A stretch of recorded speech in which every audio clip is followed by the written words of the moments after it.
आपल्या संचिता वाचुनिया म्हणे भार घातली म्हणे होईल कैवारी नारायण म्हणून या म्हणे मानलंय की तू म्हणावा गोविंद वेळवेळा पांडुरंग करू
चिंगाम आहे का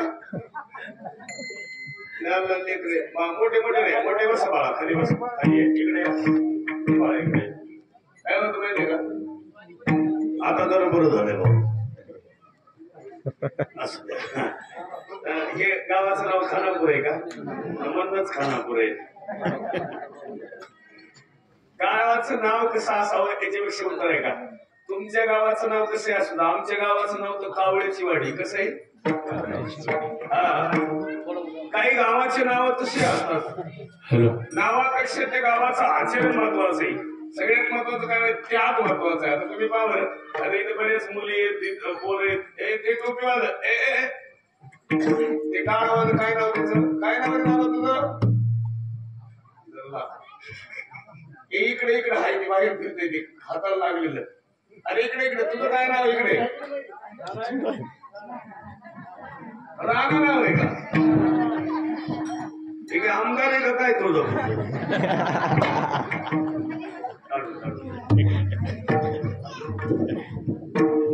इकडे राणा इकडे आला का रे हा असंही तो बरा काय नाव तुझं अजिंक्य राणा संतोष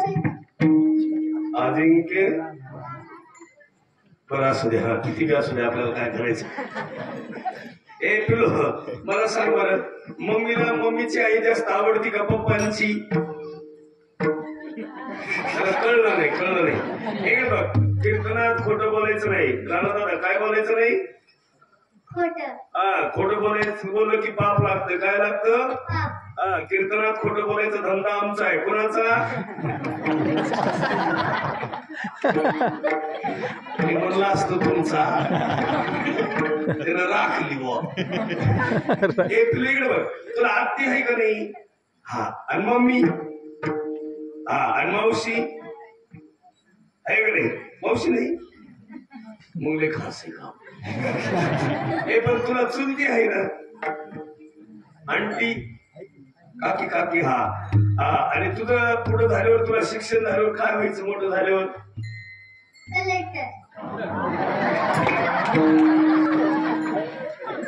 निकालच लावून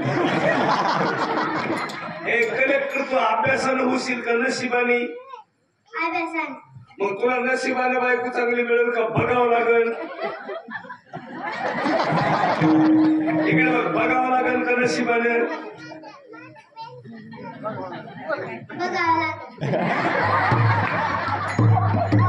पप्पाना मध्यस्थी केली बा अजून चेटी जास्त येत नाही बघावं लागेल म्हणतोय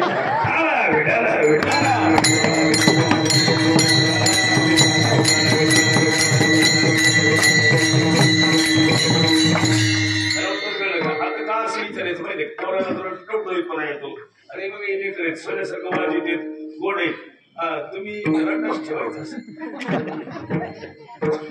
पप्पा रोज एका बाबाची टोपी घ्यायची, रोज एकाची का रोज एकाची का घ्यायची, म्हणजे सगळे म्हाताऱ्याचे डोक्याचे केस गेले ते कळाव गावाला. बाबा म्हणजे तुला गरीब झालाय काय झालं रे, म्हाताऱ्या पण जरी झालं तरी केस नाही असं दिसू नये असं वाटतं लोकांना. बरोबर आहे ना? विठाला विठाला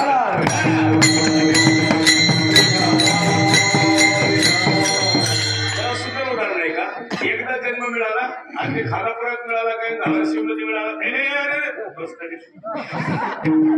कलेक्टर व्हायचे कुठून निघाले. असू द्या, जीवन एकदा, देश एकदा, यायचं एकदा, आणि खरंच प्रवास आहे आपला सगळ्यांचा. आपण अजून सावध नाही. आता आई तुम्ही रोज भांडे घासता का नाही? मग भांडे घासल्यावर काय निघती? भांड्याची घाण आहे की नाही? जशी भांड्याची घाण काढतात तशी मनातली काढता का रोज? आणि जर मनातली निघालीच नाही तर भांड्याची किती वर्ष काढली काय उपयोग आहे त्याला? काय उपयोग आहे त्याला? अभंग नाही जीवन निर्मळ